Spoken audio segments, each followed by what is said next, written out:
Remember when I woke up from surgery and I was like, what about the podcast? Yeah, you were like, girl.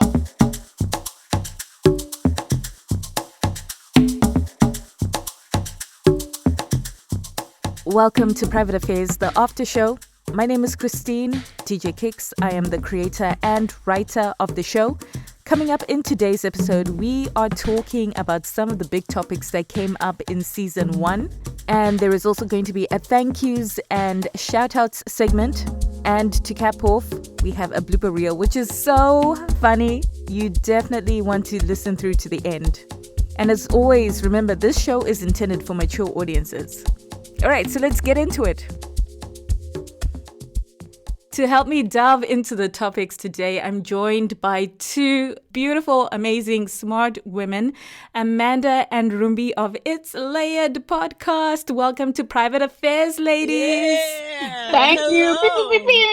Yes. Rumbi always coming through with the sound effects. Yeah.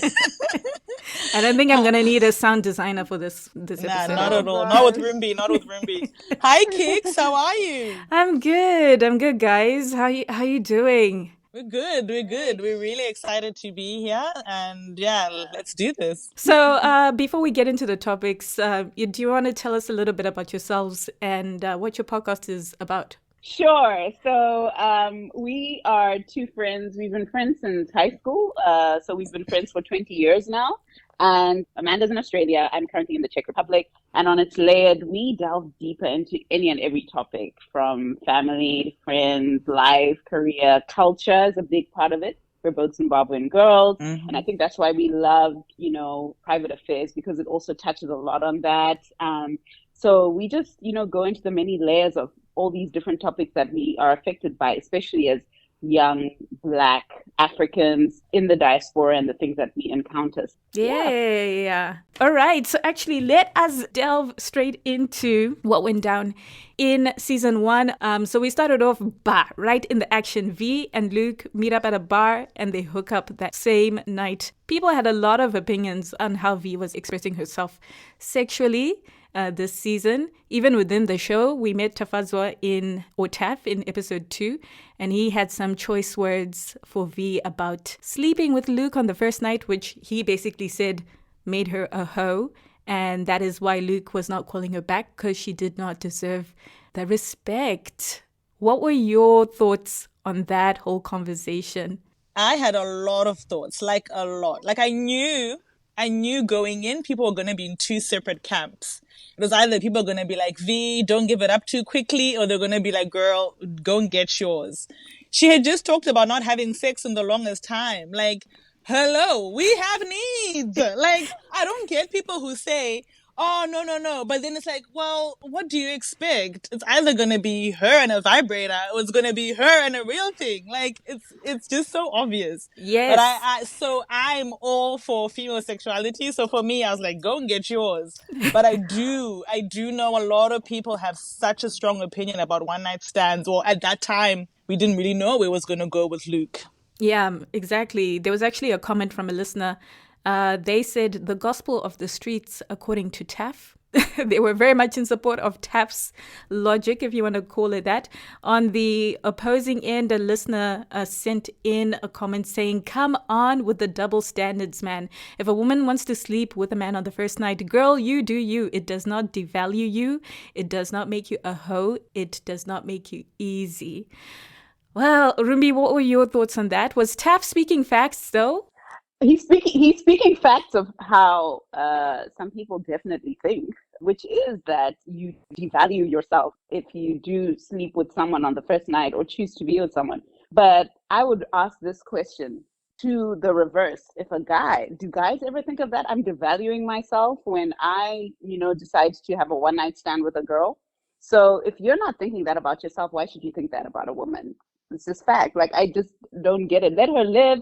Let her be free. She was having a good time after a long time. Like, honestly, I understand where it comes from. I do get it, but I think where does it come from? Like, what do you mean you understand where it comes from? I understand the cultural, mindset that's, in indoctrinates this idea that as a woman you have to hold yourself hostage when it comes to your sexuality, and the religious, often times the religious implications that are put on us as women, because then if you are too free, you won't be desirable as someone to wife. We hear that, and I understand where it comes from, because it's something which is so heavily ingrained in our culture, to think that way.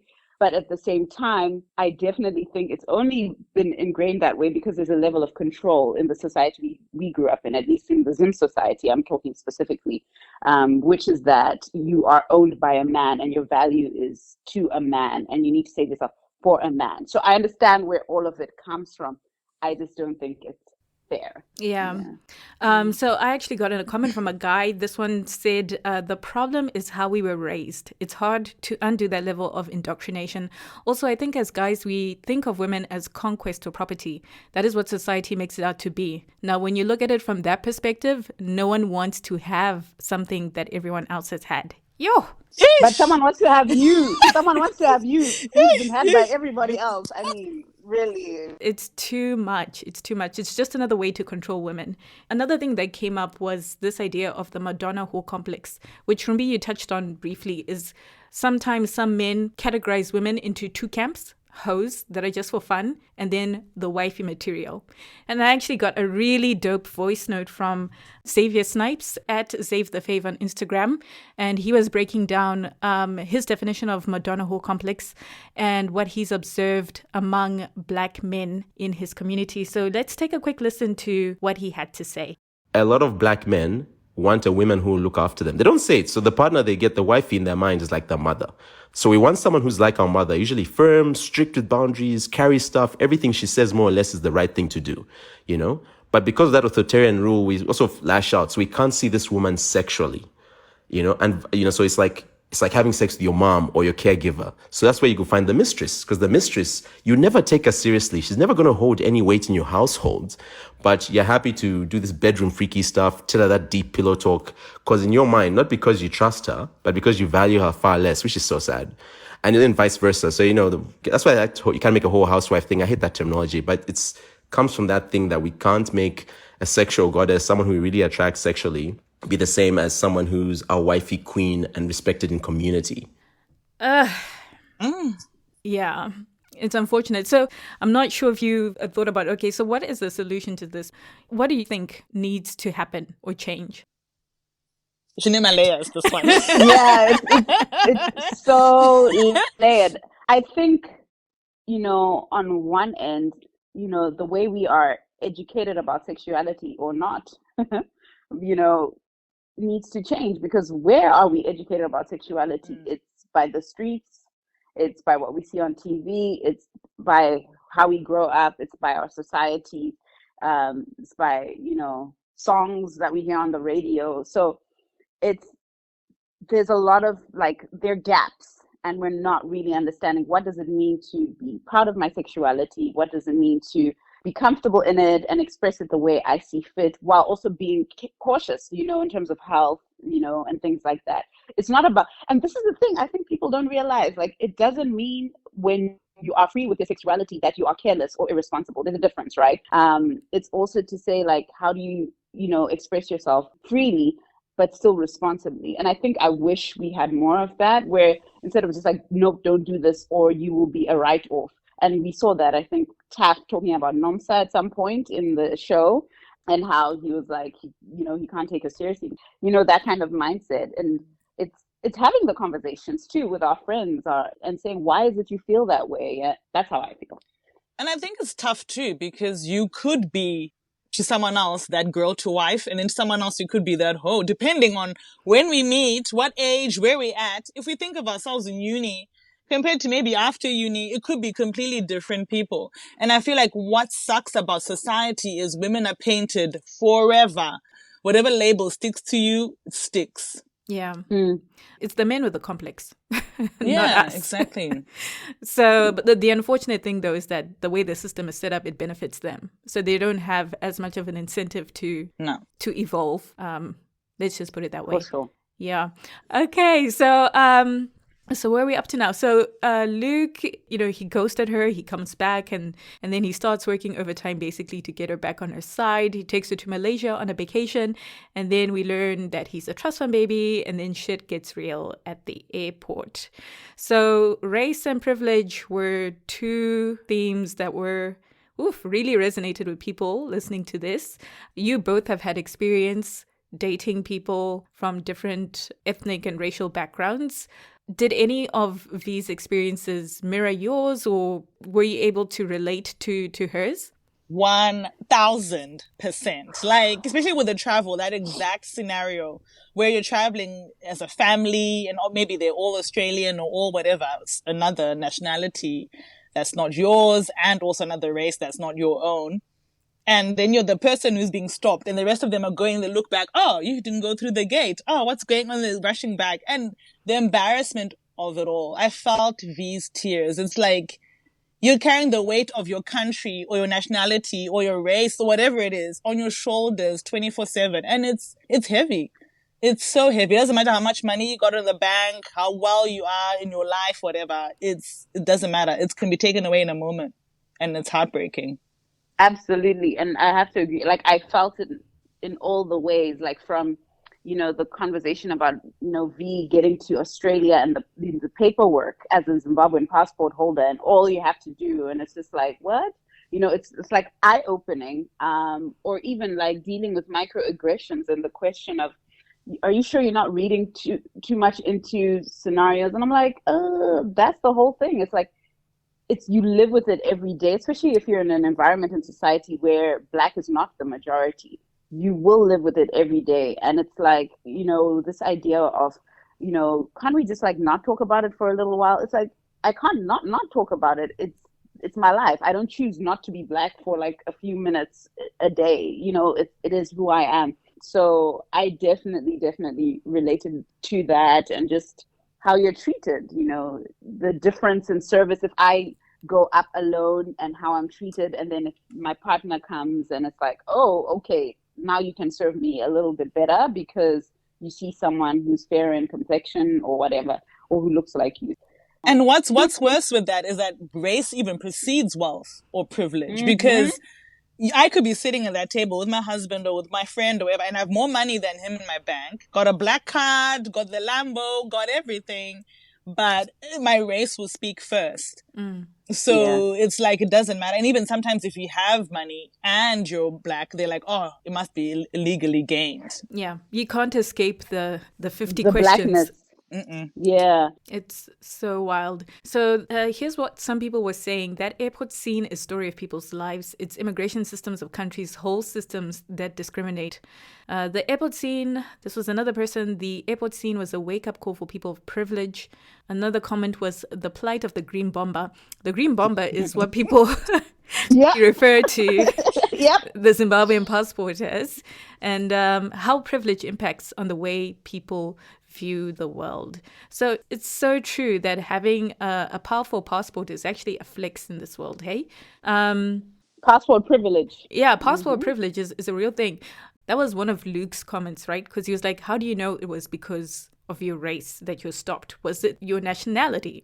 It can be both, easily. Yeah. It can be both easily, without a doubt. Like, literally, people look at your Zim passport like it stinks. Like you brought in some, I don't know, doo-doo from wherever. And it's literally both. And I've seen it even traveling within Africa among other Black people with a Zim passport. It's a problem.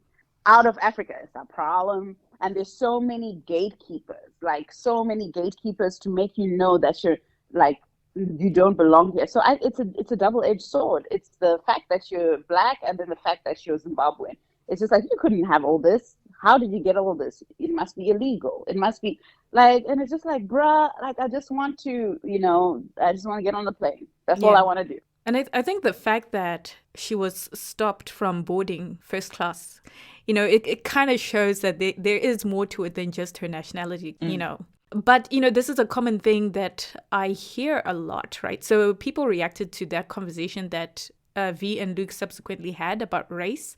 And one of the comments was, when Luke said maybe it wasn't about your race, I was like, Lord help me.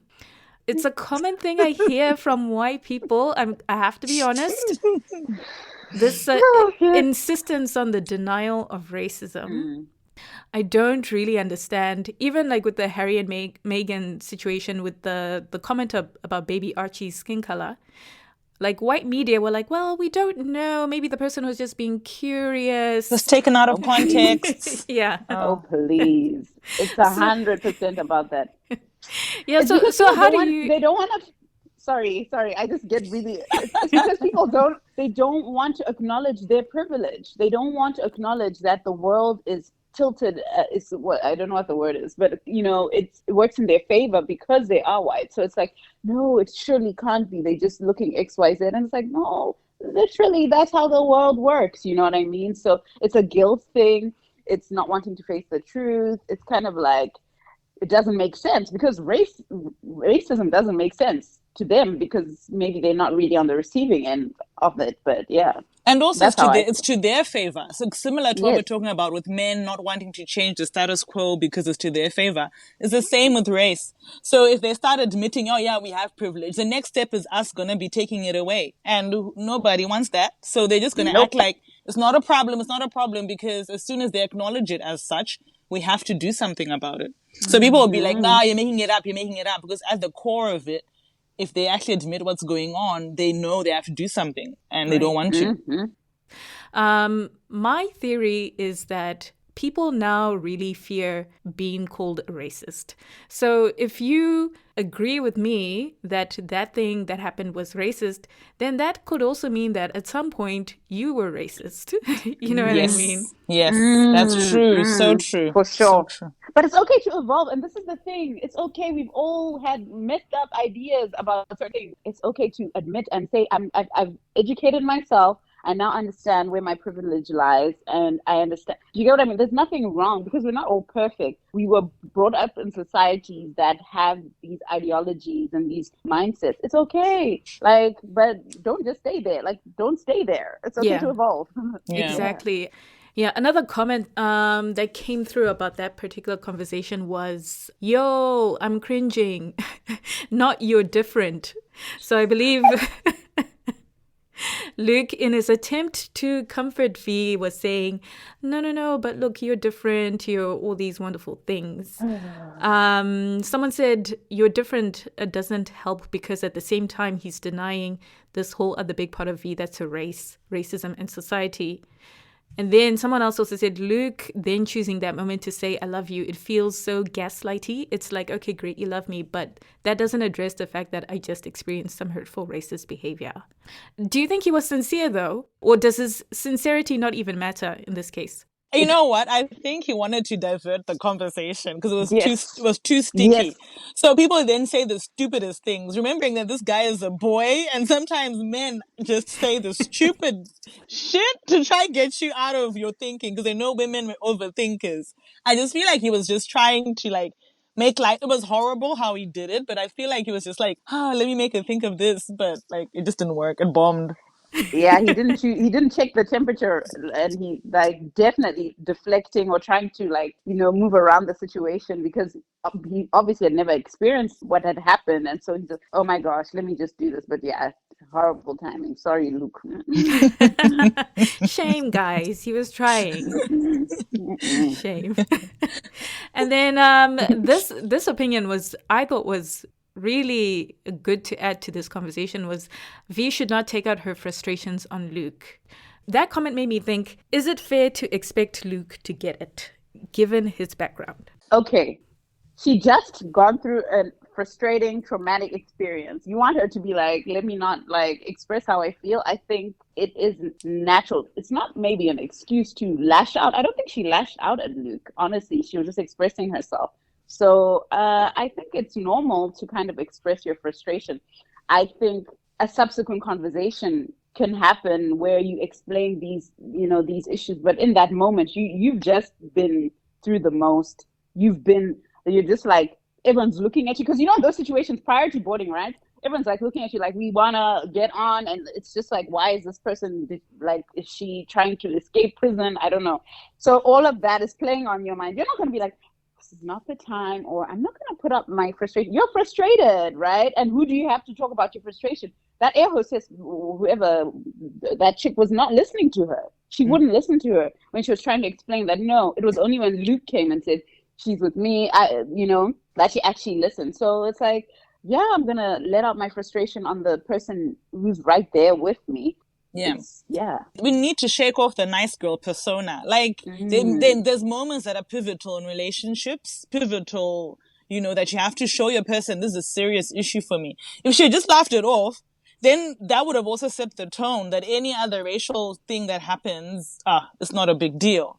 So I feel like she also said that this is something that matters to her and obviously will matter in their relationship. Then Luke can then decide, hey, do I want to put up with this or, keep it moving and find something quote unquote easier. So I think it wasn't really like letting out frustrations at him per se, but just at the whole situation. It's annoying. And when you're annoyed, you need to let it be known. Why be a nice girl? For what? Nice girl for what? It's funny. So we also ran into some cultural expectations or mismatched expectations. There was a lot going on in episode 6 as well. So one listener said, I hope Fee is able to find herself more in season 2. Parents are important and so are family values and culture, but we are burying ourselves so much in this identity of tradition and limiting living our best lives. Oh, okay, that preach. But how do we live our lives fully and still maintain our cultural values? Is cultural preservation even important? You know what? This is so, because now we don't live where our culture is predominantly. Like for a lot of people, they don't live where, like for us, for example, all of us live out of Zimbabwe. And if our culture is there, it almost feels like you live a double life. What you do in Zim might not be what you do wherever you're based. So it's like, how do you always maintain, okay, people at home will be happy, but I'm home, I'm also here and I'm happy. Like, you're never going to be able to please two masters. At some point in every single situation, you're going to have to make a choice for you or for family. And unfortunately, they don't always align. Because at some point, I'm also like, well, Luke's parents have met V, they like her, or whatever, I'm assuming they like her. But then it's also a bit unfair for Luke to get married to someone and never met the parents. It's kind of like, do they really know you? Do you know your son-in-law? When something happens, how can you advise this couple when you don't know him? So it's a bit of we also within our culture also have a bit of like a double standard. This doesn't work. I don't know. I feel like there's a lot of disconnect between what we think today and what our parents think from when they got married. Totally. And I definitely had that experience. The meet the parents thing was a big hurdle that we had kind of worked through because, my partner was so excited for me to talk to his parents, meet his parents, his sister and her family and all that. And then it's like, okay, so when am I meeting your parents or talking to your parents? And I'm like, okay, well, let's wait a couple of months. And he's like, months? Like, what is this, And I was like, yeah, it's not so easy. And I think for the sort of soft landing for me was my sister had come to visit. So he got to meet my sister. And then my sister managed to talk to my parents that, I've met him. He's a great guy. And then we were able to have the phone call. But the cultural thing is a minefield to navigate and still trying to figure it all out. I don't think it's something you can do overnight. Yeah. But don't you think it's weird though? And I felt when Luke said, but Taff has met your parents. So see, this is the thing.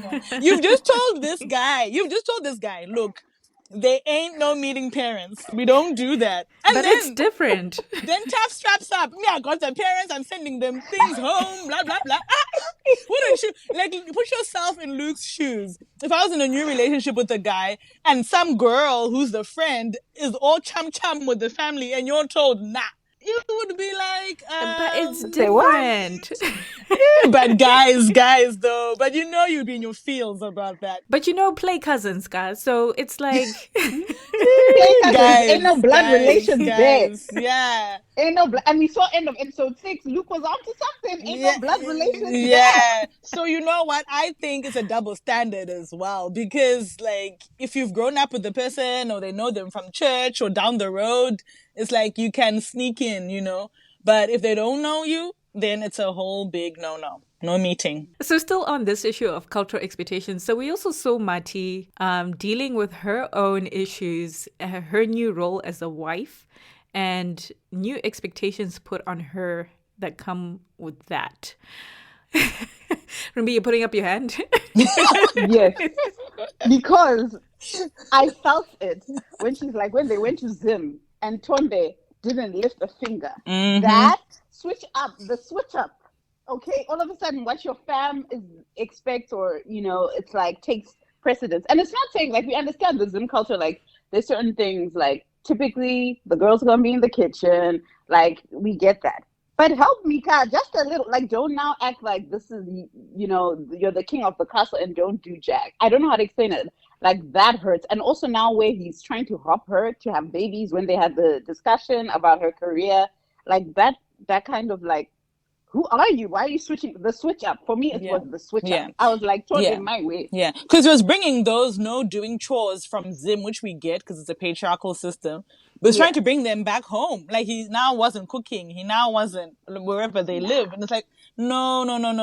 Like, I don't understand. There's something that happens at Rora where boys go through this metamorphosis that we don't see. You know, they say chicks become bridezillas when they're wedding. But I think dudes... something changes, like, actually chemically. Really, they swap on you. That metamorphosis, we're gonna, this is why you need to have life partners. No such thing as Rora.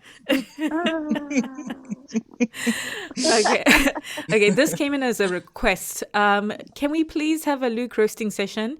I've been waiting to do so since episode 1. He's a whole doctor, but he's moving mad. We also had another comment here. Luke is a bit of a fuckboy, though, even though he claims to love V.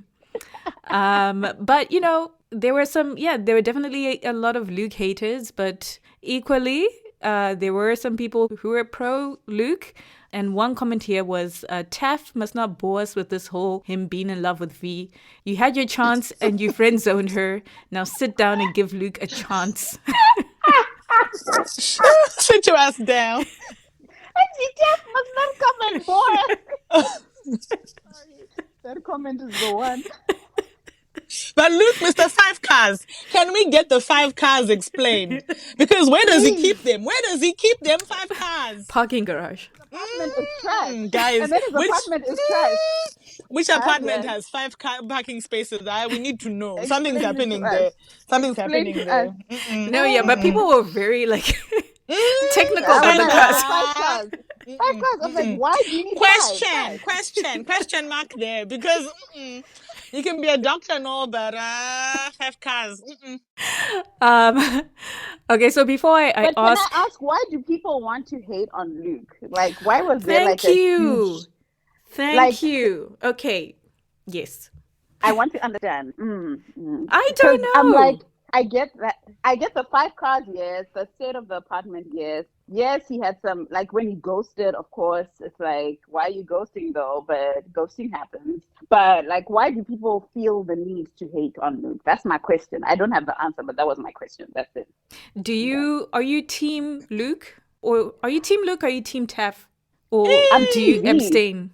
I'm team V. Okay, I like that one. I'm team, like, for her to live her best, like, what serves her, what's gonna make her happiest, I'm team V at the end of the day. I think it's so easy to want to be like, you know, team Luke, team Taff, whatever, but honestly, because Luke is no angel, don't get me wrong, but it's just like, what's serving you at that moment in your life, who's bringing you the joy, the happiness. I like that answer. And Amanda, you abstain. I abstain. All of them. They're too much for me. I was about to say I'm not really team Taff though, if I have to choose, because Taff be sabotaging. That is it. I see you, Taff. I see you. Because first of all, at the like African club night, He's be whispering about Rora. He be to a dude you just met. Like, that's sabotage. And didn't tell V. Yeah, didn't tell V. You're scaring the guy, because imagine someone like just approaching and going, "Oh, do you know you have to pay cows? Oh, do you know you have to do?" It's like confronting. You're like, "Oh, back up! I'm just, I've just come to this thing. I'm trying to meet her friends." I just find him sneaky, very sneaky. We don't like that. I wanted to ask, like, your thoughts, the conversation they had with Taff, Mati, and V around Black guys checking for white girls, and then Taff responding saying that Black girls take it easier on white guys but make it harder for Black guys in terms of like in being macked on. That was it's a very intricate thing, but I thought there was something there. Do you think it's true? I think to some extent it is true. And I think on both sides, I think it's both valid. sides. I was about to say both sides. Absolutely. Yeah. I think, if you're Black, you understand the issues of colorism. And this kind of like, I was able to attain this, person who is of another race or whatever, and having this, white girl on my arm or, light-skinned girl on my arm. I understand that because, colonialism and all that, imperialism and all that. And I get that. On the flip side, I think it's true because I think Black girls understand with Black guys, the streets will talk. A, oh, she's loose, she gives it up. B, it's hard to decipher the intentions. It's difficult to, you know what I mean? It's like, okay, am I the only one? Am I one of five? Like there's so many. Team. Team. Part of a soccer team. It's layered, right? Am I a starter? Am I? Yes, exactly. Which crossed the mind, of course, and it's so difficult to truly understand because dating is so layered in the Black community. I think there's so many things. There's cultural, there's, expectations, there's, then you also have classism playing a thing there. So it's hard to be completely vulnerable and open from the jump with a Black partner. Whereas someone who is from another culture, it's like they don't understand those nuances and intricacies. That's how I see it. But I think there were definitely valid points on both fronts. Like it is something that does exist. So was there anything else that you wanted to add? Guys, Rora, why is Luke tensing? Especially as a trust fund baby, Kusanyima. Like, why is he being stingy? It's like, seriously. But then he bought a power code V. He bought a power code. That was now just corny ass shit for me. I was like, I'm not buying it. I was finished. I was like, what? You gonna buy a cow? This is V. I was like, I don't want a cow named after me. Sorry. Yeah, no. Shame, boo. Guys. He's trying. Like, I just feel like that whole, even going through a phone, which is a huge no for me. No. Like, and then saying, oh, you send money home, so somehow this is about money. It's like, I just found like his whole perception of that was so wrong. But like, put yourself in his shoes, right? So he's been experiencing a lot of rejection from V. Like, he constantly tells her, I love you. She doesn't say it back, right? He asked her to move in. She's like, nope. He wants to meet her parents. She's like, nope. So you can imagine, like, he is, over time, he's getting all these little punctures. I get that, Kick. But it does not justify you going through my phone and then assuming that it's about money. Like, and that was a low blow. You don't understand what it means to be living away from home and having to support someone from home. Like, you don't get that. Yes, maybe V should have, said something about how she supports her family. But that's her choice in her time. It's her money. She's not asking Luke for his money to send that home. It's sensitive. It's sensitive. So you said she should have told him about supporting her parents. When is the right time to talk about money? She doesn't have to, like, she chooses, like, at the point where she feels like she needs to. But it's like, going through the phone. I'm too stuck. The phone was the problem. And also, when he came and told about the cow situation, the Rora, came too soon. So she didn't have her own time to explain the cultural thing. So you see now this cow. Yes, this why Taff sabotaged. Keeps coming in, because maybe she would have led with our culture is a little different. In our culture, we support our parents. In our culture, when we get married, it's a little different when it's time. But now, because he got information too soon without having the conversation, it's now just a hot topic. It's just coming in. So, like, I think, the right time is when you start talking about finances in your relationship. He hadn't revealed that I'm a trust fund baby until she kind of was like, why so many cars, buddy? Or how can you afford this birthday trip? Like, yeah. So even he wasn't upfront with money. Exactly. Money. I've noticed with couples that some people leave the money talk until way, like when they're about to get married. And I'm like, how have you not talked about money? Right. Yeah, because it is a sensitive thing. I think sometimes as diasporans, like when you are supporting family, sometimes, that can come with shame, feeling of embarrassment that, your country is not where it needs to be. And maybe you don't want to talk about that. Mm-hmm. And you don't want to be seen as less than. Because we're proud people. Like, really, by nature, we're proud people. So it's like, to then have people think, oh, you poor African, or just driving that rhetoric, it's just the worst thing. Especially if you're with someone who is comfortable or whose parents splash on money on you, then you know it will never be reciprocated. It's kind of like, how, what do you do? So I'm sure for V, it will come a time when she's like, well, I'm busy supporting, and here your parents buying you 5 cars or whatever it is. It's weird. It's a weird dynamic. Yeah. Yeah. Well, I think we do have to leave it there. Obviously, there's so many more other things that we could have talked about, but, this is not about to be a 3-hour podcast. So so I hope that people will continue to have these conversations in private. But before you jump off, Amanda and Rumbi, do you want to drop your socials? So It's Layered is on all the podcast streaming platforms. We are on Instagram. It's Layered. But we're so thankful to Kix for having us over at Private Affairs. It's been so much fun listening and just doing this Aftershow episode. What a season, Kix. You have to give yourself your own flowers, because you did an amazing job. Like, we were so hyped. We were so excited to hear it. And then when you finally did, what a labor of love, of talent. Shout out to all your actors. You guys all did an amazing job. We're here Phenomenal. for it. Season 2. Yeah, we need to be doing the donations, getting the word out there, sharing. And we really, really are loving it. So keep going. Thank you. Remember when I woke up from surgery and I was like, what about the podcast? Yeah, you were like, girl. Well, all was worth it. It was worth it. Thank you so much to Rumbi and Amanda for coming through with such great commentary. Make sure to check them out. It's Layered Podcast. Okay, before we get to the blooper reel, I have a couple of people I would like to thank. Starting off with a massive, massive thank you to the talented cast of Season 1. That's Ratidzo Mambo, who played V, Ronn Kurtz as Luke, Tsungirai Wachenuka as Mati, Taff and Holly Phillips as Airline Agent and News Reporter.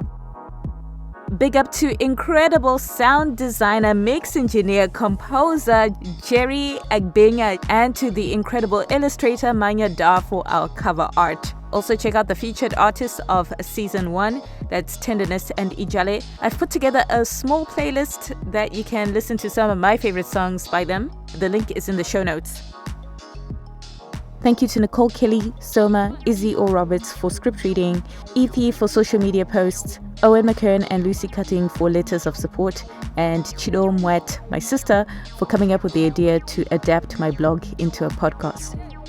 This project was supported by the Victorian Government through Creative Victoria. Thank you so much for the support. I'd also like to thank media and industry people who have also helped to share this podcast. Starting off with Tinto at the Feeling Station podcast, as well as Dan and Phil of Two Brook Twimbos. Thank you so much for going above and beyond.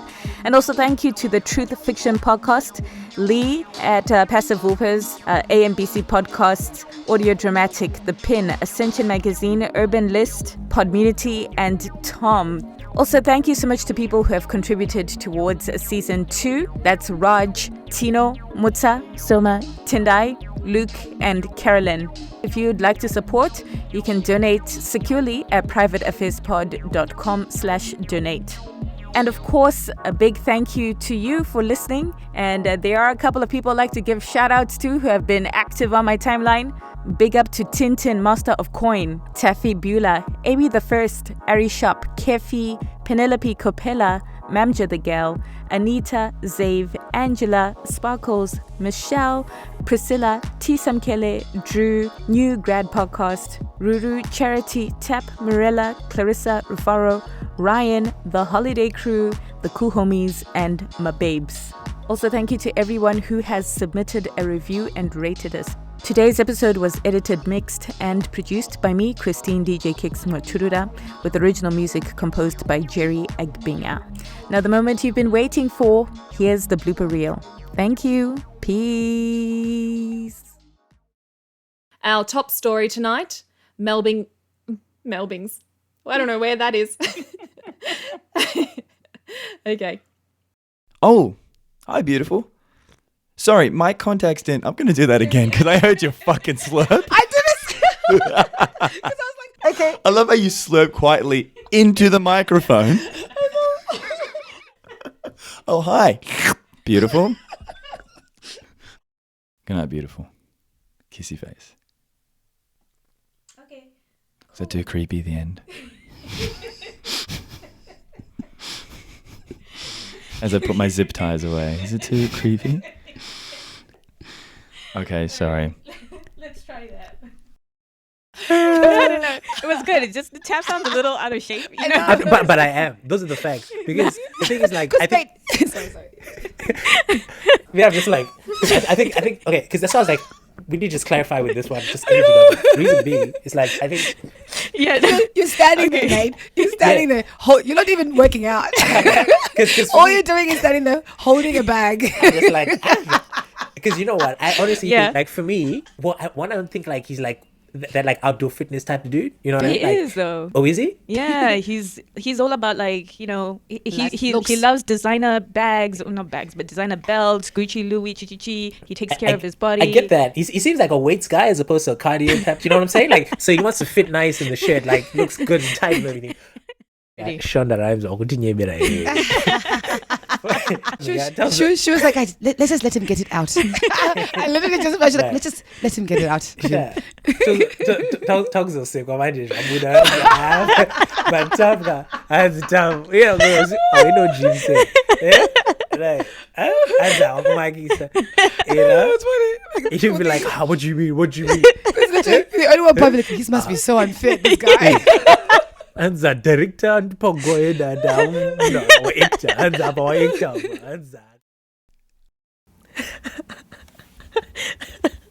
Is that the Tsungi niggas? You're gonna be having nightmares over the word Tsungi niggas. Fuck boys. When I'm like 70, I'll nail it and be like, I did it. You'll be like, niggas. Oh, man. Was that it's you know. Page 19. On scene 12 or 120. Yeah. 121. Yes. Oh, last page. Whoa, that's right. Guys, this is the last page. Okay, someone could have just said that, eh? Like, that was me. That was Luke. Nah, niggas. Trying to be all technical. It's all page. Yeah. So hungry. Yeah. Yeah. All right, so let's talk about this scene. And what's I just love how we dealt with here. that, by the way. Hungry. Really? Yep. Yeah. So, let's deal with this Swiftly scene. moving on. Jeez. Hearing it from you, Christine. It's like, can you just say sexy bitch a little bit harder? Thanks, Ron. No, all right, let's go back and come in a little bit harder. It's just without any context, it just sounds so professional. Like, hi, that word sexy bitch. Would it be possible? Just come a little bit harder on that. Just a little bit harder. Thanks, right? From the top. End of show. The end. The end? Yeah.